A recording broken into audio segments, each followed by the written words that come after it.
is another attempt to start discussing Fulton intersection theory. So the idea is generalize to arbitrary varieties or schemes the following insight for curves. Let C be a smooth curve, let's say projective or compact Riemann surface, and we define div C, the free abelian group generated by the points in C. And by points I mean the complex points. And then let Kc be the rational functions on C, and we have a group homomorphism div from the multiplicative group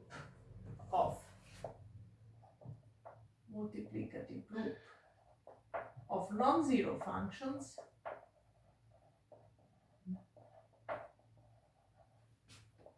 to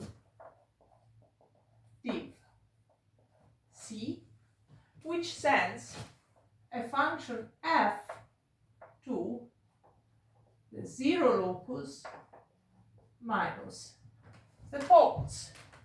So it's a combination, it's the sum over every point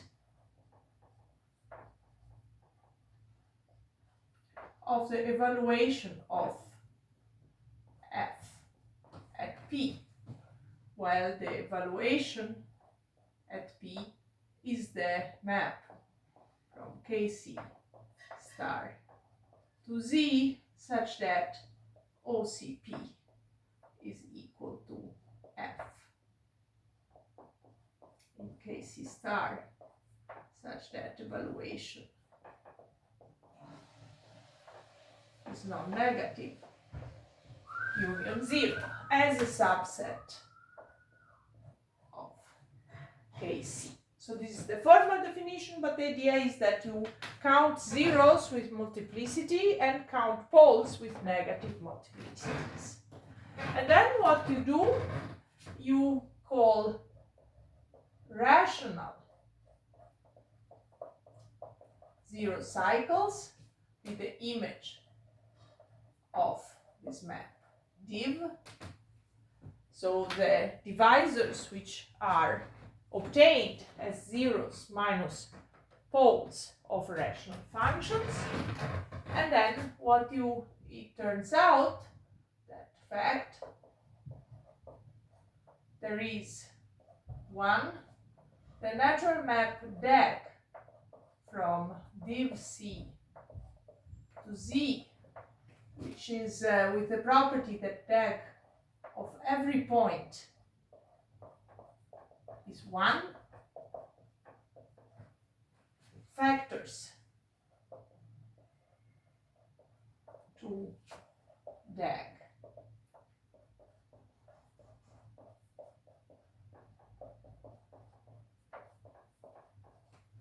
Notice that here we need projective. Everything else I could have done also with a non-projective, non-compact curve, but I would in general not got any projective. And fact 2 is that there exists a natural isomorphism between the divisors, modulo divisors rational equivalent to 0 and pick C compatible with the degree map, so that the degree of a divisor corresponds to a degree of a line bundle. So 1, you need properness, and 2, you need C, non-singular. Otherwise, you get a map, but this map is in general not surjective. So this is the framework for curves, and as you see, I put this extra assumption. I want the non-singularity to have property 2. I want properness to have property 1, and once a curve is non-singular and proper, then it's also projective. So I can add that assumption as well without big changes. And now the question is, how do I generalize it? So what do I keep? So the idea is that I will, first generalize this. So the steps will be 1, generalize this, 2, generalize this, and then I will generalize 3, and later we'll generalize 4. So today we will focus on generalizing 1. So the point is that for a curve, something one-dimensional, divisors are exactly the same as all subvariety. Points are just all subvarieties of x. So let me start by fixing some notation for this course. So a scheme will be a scheme of finite type over a field, and sometimes I will address the special case where the field is algebraically closed, because this is the one I'm really interested in. So a variety is a scheme which is reduced and irreducible. And if X is a scheme, a subvariety V of X is a closed subscheme which is a variety. And if V is a variety, we will actually, in this case, we will denote if eta V is the generic point of V, we will write OXV for the local ring. This will make the notation simpler, and so we are always following, unless differently explained, the book of Fulton, Intersection Theory, of which I have 2 copies, one in my office and one at home permanently. So this is the situation, and what is it we want to define? So the first thing we want to do is generalize the group of divisors and the group of divisors associated to rational functions, or the way we want to view them, these are the divisors which are rationally equivalent to 0. So the problem is, for a curve, there was no choice in dimension. The only subvarieties were points. Technically, there's also another subvariety, which is the whole curve, but in that case, the group is very simple. It's just as simple. There is just one. So in general, now we come to starting the definition. Let X be a scheme and D non-negative. We define ZD of X to be the free abelian group generated by the classes for V in X, a d-dimensional subvariety. So in particular, if X is a curve, then Z1 of X is a smooth projective curve, let's say, then z1 of x is z times x, and z0 of x is div x,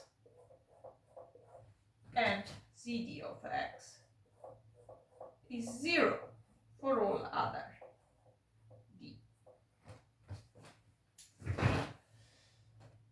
And this zd of x is called the group of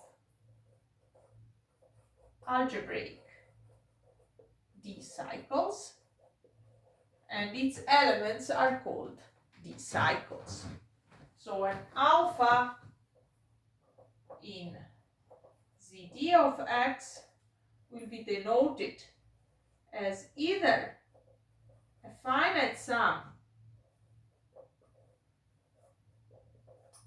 for ni in z, some m non-zero, and at least 0, ni in z, and vi in x, d-dimensional subvarieties. This will be one way we write it. Another way we write it is we write alpha as the sum of all d-dimensional subvarieties and all but finitely many alpha v are 0. So it's any, this is the sum runs over all d-dimensional subvarieties. So this is the setup. This is the free Abelian group. It's a very simple object. But what is important is that we have ways to correlate such groups between different varieties. So the first special case we want to deal with is what happens if we start with our scheme and we divide it into an open subscheme and a closed subscheme. But before we do that, there is a very simple remark I want to make. Let X be a scheme. There is a natural bijection between V in X red d-dimensional subvariety and V in X d-dimensional subvariety. So the point is X red is a closed subscheme in X. So this gives in the map, if I have a closed subscheme inside a closed subscheme, it's a closed subscheme. So this is the natural map. And why is it bijective?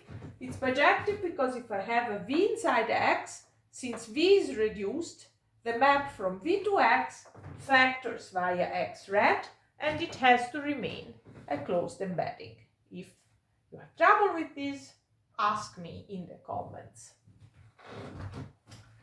So, in particular, this implies that there is a natural isomorphism ZD of X red to ZD of X. So, although we work with schemes, this first definition does not see the scheme structure. In the next lecture, we will see how the scheme structure can actually play a role. So let me go on and do the following lemma. Let X be a scheme and Y in X a closed subscheme and U its complement. And then I have for every V in X d-dimensional subvariety, exactly one of the following holds.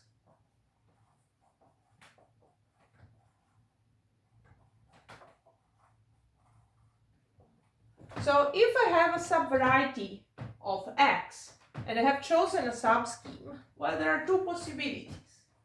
Either V is inside Y, and notice that by what we just said, this is the same. It doesn't depend on the scheme structure on Y, so we could as well have taken a closed reduced subscheme. Or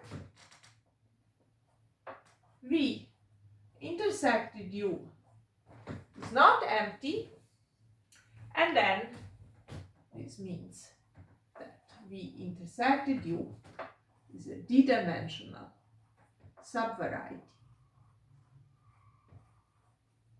of U. And this is an if and only if, because a variety is always assumed to be non-empty.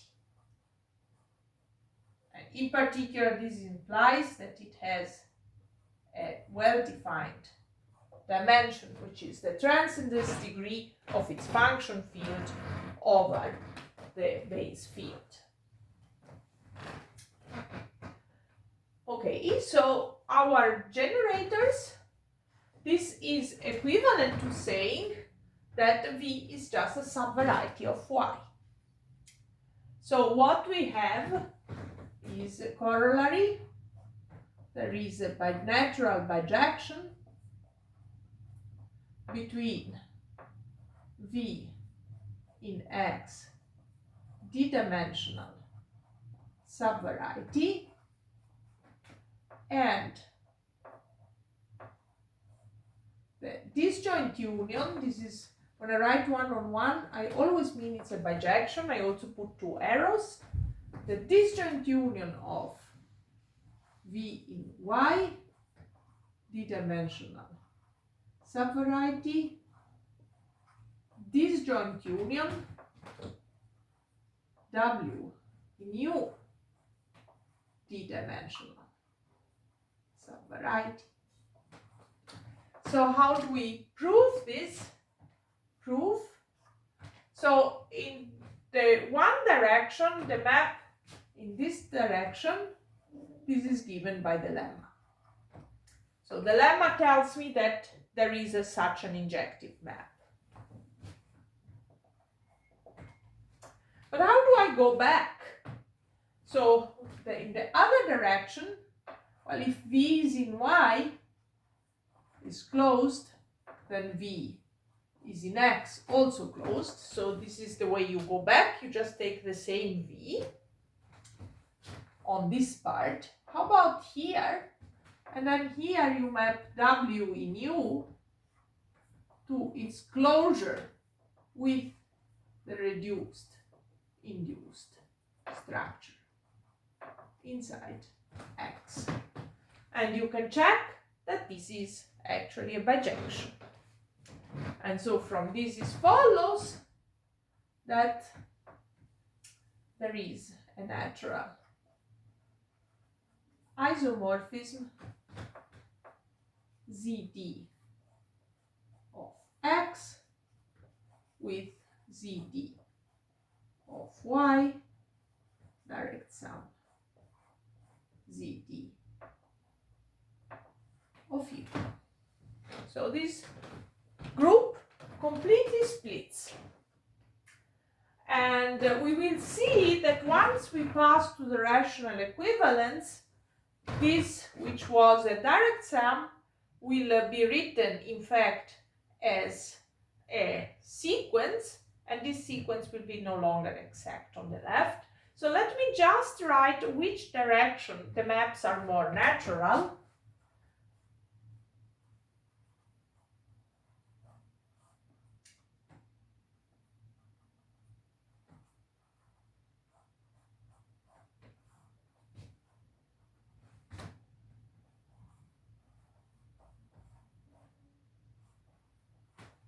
where I call I from y to x the closed embedding, and I call j from mu to x the open embedding.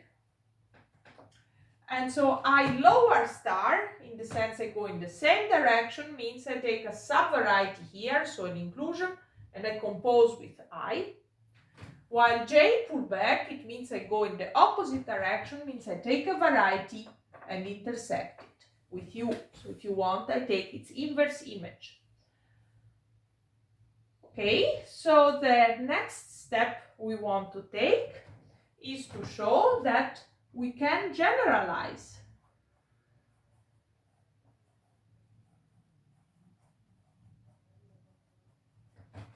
I push forward